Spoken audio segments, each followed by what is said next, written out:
Salut les amis, ici Shadow pour une nouvelle vidéo et donc aujourd'hui on va faire une vidéo construction sur un modèle Lego Marvel Super Heroes, spécifiquement Thor Love and Thunder, donc c'est la référence 76207, donc c'est Attack on New Asgard, donc j'imagine que c'est l'attaque de la nouvelle Asgard ou quelque chose comme ça, attaque sur le nouvel Asgard, très bien. Donc c'est un set que j'ai récupéré à la grande récré pour la modique somme de 21,50, donc normalement il en vaut 19,99, je l'ai vu là-bas, je l'ai pris. Tant pis, c'est pas très grave. Et donc on va construire ça tout de suite. Rapidement, à l'arrière de la boîte. Donc comme vous pouvez voir, le gros monstre dégueulasse et les 3 figurines. Et c'est parti pour la construction.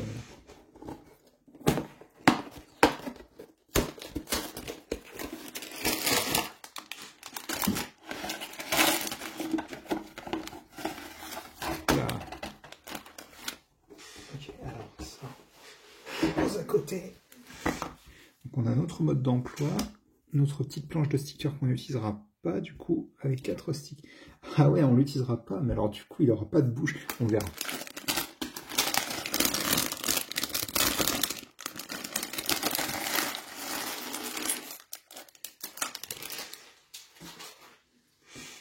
Hop là. Oh, je vois des pièces intéressantes et qui vont peut-être être importantes pour moi du coup. Et on va pouvoir commencer immédiatement après avoir fait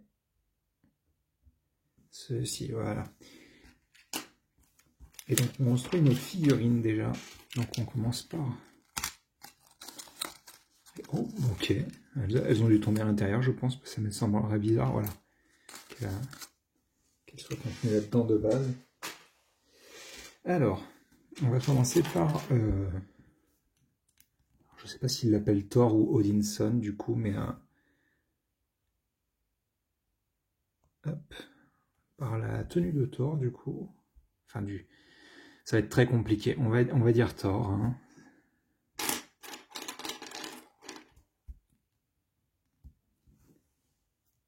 Alors, ça c'est pas mal. Ça c'est pas mal. Elle est vraiment cool. Je pense pas que ce soit celle qui fournisse dans le méca de Thor, pour le coup, celle-ci de tête. Parce qu'il me semble qu'il a une expression plus énervée, hein, si je dis pas de bêtises. Et donc ça, c'est la coupe de cheveux de Qui-Gon, dans une nouvelle couleur, je crois. Bah, elle est très jolie, cette petite mini-fille. Hein. Donc j'imagine qu'on lui fait un Stormbreaker. C'est ça. Oh, ça a l'air très simple. Alors... on commence avec la longue vue plus une petite pièce de branche qui sert aussi de pouce de carotte. On prend, je sais plus si j'en ai déjà construit des Stormbreaker. Hein. Mais enfin, dans tous les cas, elle est très simple. Hein. Peut-être dans le... Il vient peut-être avec une... Je sais même plus s'il est dans le modèle du Benatar de l'an dernier. Je l'ai à côté de moi, mais il est recouvert d'autres boîtes, donc on va peut-être pas commencer à faire ça. Mais bon, il est propre, hein. C'est une bonne représentation, je pense, de Stormbreaker. Et puis la manière dont il le tient relativement proche de la lame, ça marche plutôt bien, je trouve. Et donc du coup, la raison pour laquelle j'ai acheté le modèle, c'est Mighty Thor, du coup. C'est rare que j'achète, c'est même très rare que j'achète un modèle pour sa minifig. Mais là, pour le coup, c'était hors de question que je la rate. Surtout qu'en plus, j'ai un projet avec cette figurine. Oh, j'avais oublié, c'est vrai, ils utilisent le visage qu'ils ont déjà utilisé pour Padmé notamment. Donc, attendez, elle est vraiment jolie, mais c'est... surtout cette pièce-là qui est importante, bien entendu. D'accord, et de l'autre côté, ça donne quoi? Je crois à la limite que je préfère ce visage-là. Attendez, on va lui mettre ce visage-là.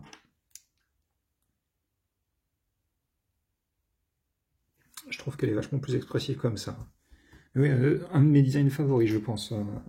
Pas juste la minifig, hein, le costume et tout, ils l'ont vraiment super bien réussi, je trouve. Dans les trailers, on la voit un tout petit peu. Enfin, dans le teaser, on la voyait un tout petit peu, et dans le trailer, on la voit un peu plus, du coup. Et on va pouvoir, au bout de 5 minutes, commencer notre construction du gros méchant pas beau. Assez littéralement, d'ailleurs, hein, vraiment gros, méchant et pas beau. Et on ne sait pas du tout s'il apparaîtra dans le film, mais en tous les cas, on l'a pas vu dans les trailers jusqu'à présent. D'ailleurs, j'ai même pas regardé combien il y avait de pièces. Hein. Ah oui, c'est vrai, j'oublie tout le temps qu'il n'indique pas sur les boîtes européennes le nombre de pièces.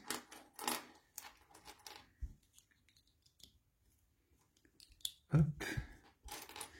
Après, de toute manière, même si je ne le garde pas construit, je vois qu'il a quelques pièces qui me seront utiles. Parce que, hop, de manière, vous verrez peut-être sur la chaîne ce que je peux dire. Oh, c'est sympathique comme technique, ça, tiens, je retiens. C'est pas parfait, mais... Oh là, désolé, il y a une explosion solaire, là. Voilà. Le soleil qui s'est levé d'un coup, là, ça a dû vous éclater la rétine. Comme ça, du coup. Et on en rajoute 4 autres encore.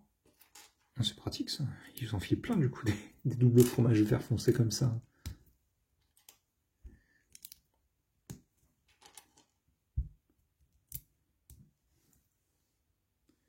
D'accord. Et donc, du coup, ouais, ça semble assez logique. Hein. C'est une technique qui est relativement souvent utilisée. Je m'en suis servi aussi récemment. Quand vous mettez en fait cette pièce-là, donc la pièce de charnière, et vous avez une double fromage juste devant, en fait, ça s'aligne plus ou moins parfaitement. J'imagine que l'étape d'après, ça va être de placer l'autre partie de la charnière. Alors oui, mais pas que. On a un petit sous-assemblage, enfin petit, tout est relatif, quoi. Parce qu'il y a aussi des pics comme ça à mettre en place, ce qui signifie que ça risque de prendre un petit peu de temps.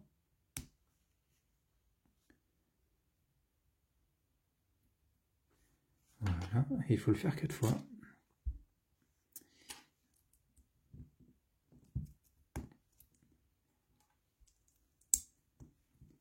Oh, dis donc, c'est très cool ça, par contre, j'avais pas fait gaffe. Et, attendez, on va y arriver, on les utilise juste après, je crois.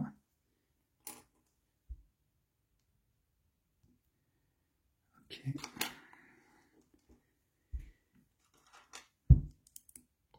Alors, le modèle n'est pas super intéressant, mais en tous les cas, les pièces qu'il contient sont assez utiles, je trouve. Ça fait longtemps que j'en ai pas vu des crêtes de Piraka en minifig qui sont souvent utilisées maintenant pour les algues, généralement. Hop. Allez, plus qu'une. On va pouvoir assembler tout ça sur la partie centrale qu'on a fait. Après, je dis qu'il n'est pas ouf, mais ça se trouve, il sera sympa à manipuler, hein, le modèle 1, j'en sais rien. Je l'ai littéralement pas construit, donc... Hop, on a ça, du coup, on place 1, 2, 3 et 4. Et donc on a une sorte de base, en fait, où il y a les espèces de pics qui nous servent de pattes, j'imagine. Et on va continuer avec cette grosse 6 par 6. Et surtout, et c'est celle-là dont je vous parlais juste avant, là, ça c'est super cool parce que je ne savais pas du tout que ça existait en vert foncé et c'est très probable que ce soit une de ses premières apparitions. Attendez que je ne me cours pas, il y a un sens techniquement. On va faire un focus un peu plus. Voilà. Donc du coup, et ils en fournissent quand même au minimum 6, hein, quand même, c'est assez cool. Moi je trouve que c'est assez cool. Et puis c'est pareil, celle-là en marron, là, je vous avouerai qu'en plus j'en ai besoin pour un mock que je viens de finir genre la semaine dernière, donc... Et vous inquiétez pas, je sais que je parle beaucoup de mes créations, et c'est très probable que je vous en présente certaines prochainement, sur la chaîne directement. J'en ai pas parlé avec l'Other Killer, mais ça devrait pas le déranger, je pense. Je veux dire, c'est du contenu supplémentaire gratuit, donc hop, voilà.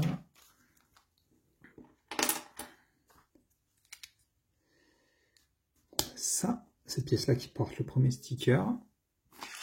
Là, on va rajouter 4 pics, donc sur les 4 parties qu'on pourrait considérer comme l'avant pour l'instant. Je sais pas trop si c'est le cas, mais... Hop. Donc je pense qu'on en a fini avec les pics. Parce que j'en vois plus qu'un, donc ça doit être le bonus. Et donc on va mettre un autre x4 avec l'espèce de d'algue, encore une fois, la crête de Piraka, du coup.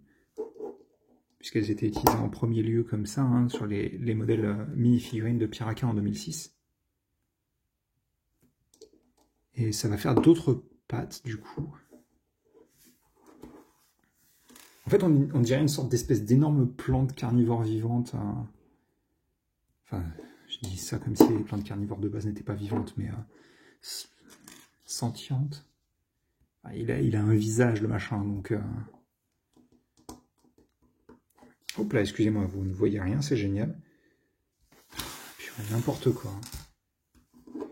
Alors je pose ça là, je vais faire un focus juste après, mais d'abord...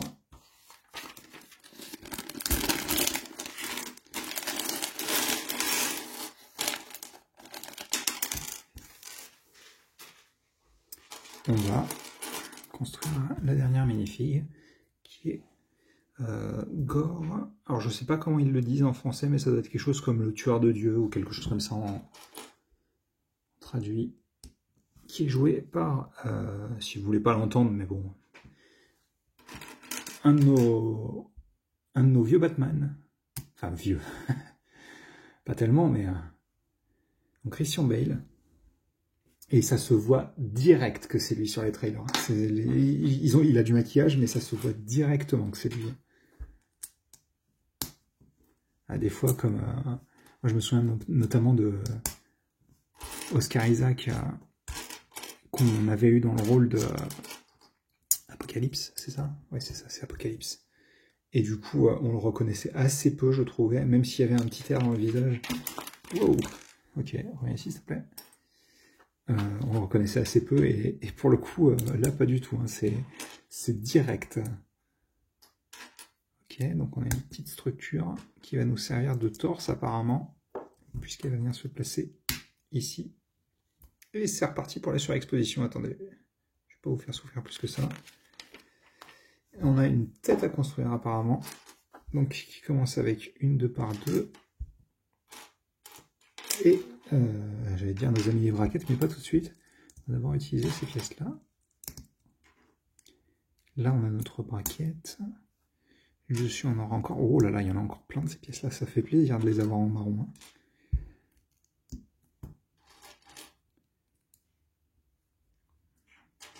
Alors...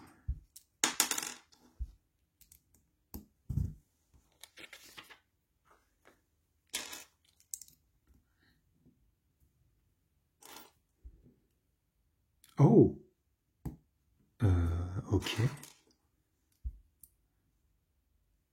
Attends, parce que ça veut dire qu'il y a... Ah mais si, ouais. C'est trop bizarre. On a ça, du coup. On va avoir cette pièce-là qui a justement l'autocollant de bouche. Donc il aura l'air un peu teubé, je pense, sans, mais bon, je sais pas si je vais... Ah, mais oui, oh là là, je me disais, mais attends, mais elles servent à quoi ces pièces de tampon, là? Mais si c'est pour les superbes moustaches...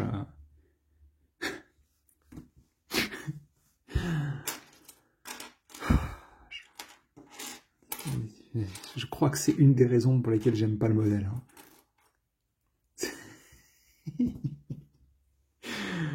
Aïe, aïe, aïe. Après, encore une fois, c'est peut-être pas la faute des développeurs, des designers. Hein, ça se trouve, il a vraiment cette tête-là. Hein.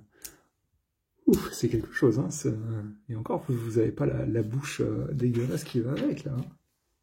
Oh, purée. Et en plus, on lui met des vieux cheveux, quoi. Non, mais... Sincèrement, je me demande si c'est pas juste une blague de Taika Waititi, quoi. Parce que, franchement, ce design, il est... S'il apparaît dans le film, c'est forcément lui qui a push le truc, c'est pas possible autrement. Non mais regardez-moi ça. Regardez, il a des oreilles, c'est le chauve-souris.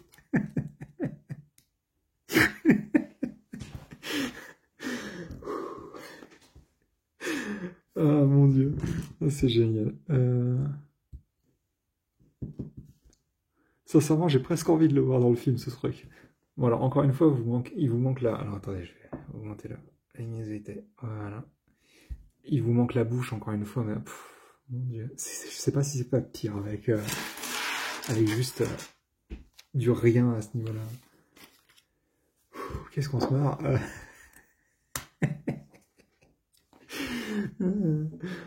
Oh mon dieu. Oh, c'est pas grave. Alors, on continue.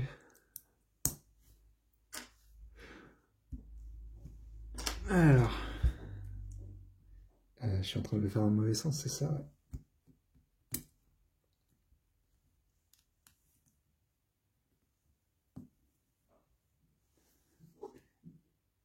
Ah oui, non, j'ai cru que je le faisais dans le mauvais sens, mais non, c'est bon. Alors, on a... Oui, c'est ça, c'est cette pièce-là. Et le second bras, du coup. Et on fait deux mains identiques, apparemment.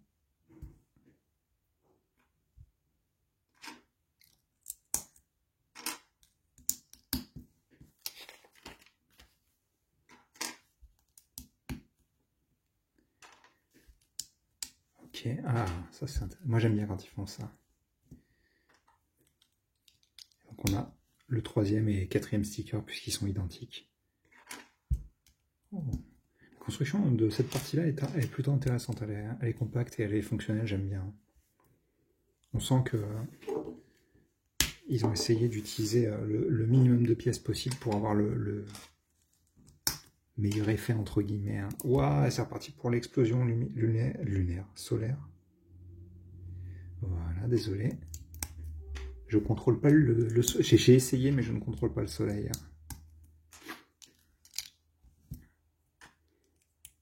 Hop. Bon, on a bientôt fini avec tout ça. Hein. Donc on a ça et ça. Et donc... Hop. Attendez, c'est ici.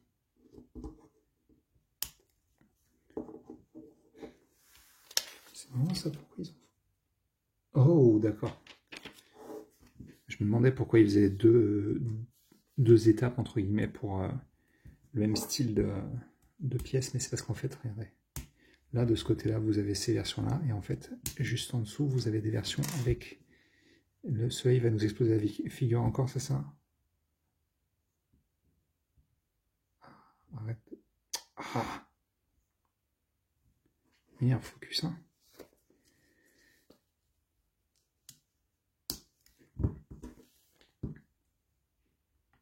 Ok.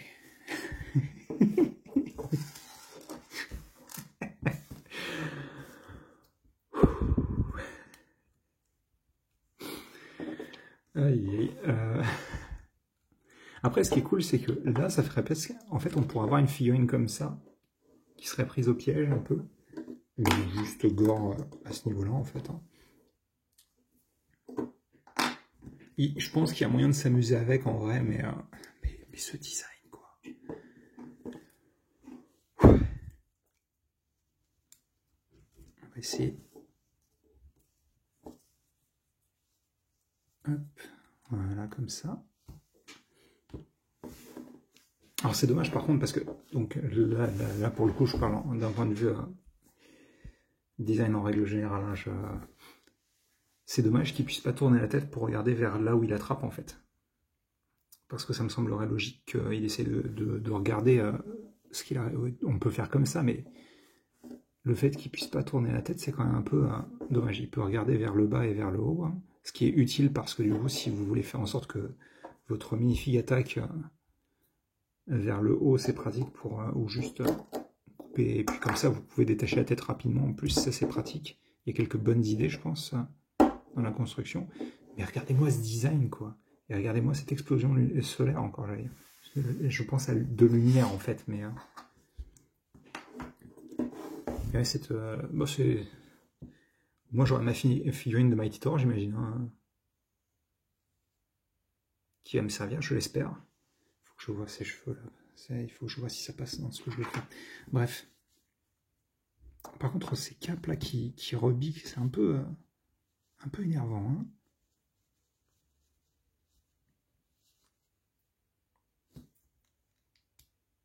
Voilà.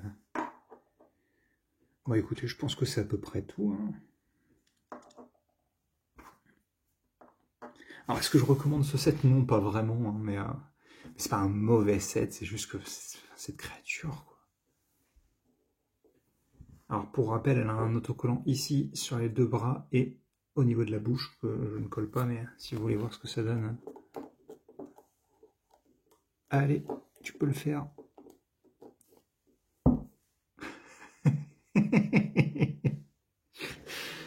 C'est pas grave.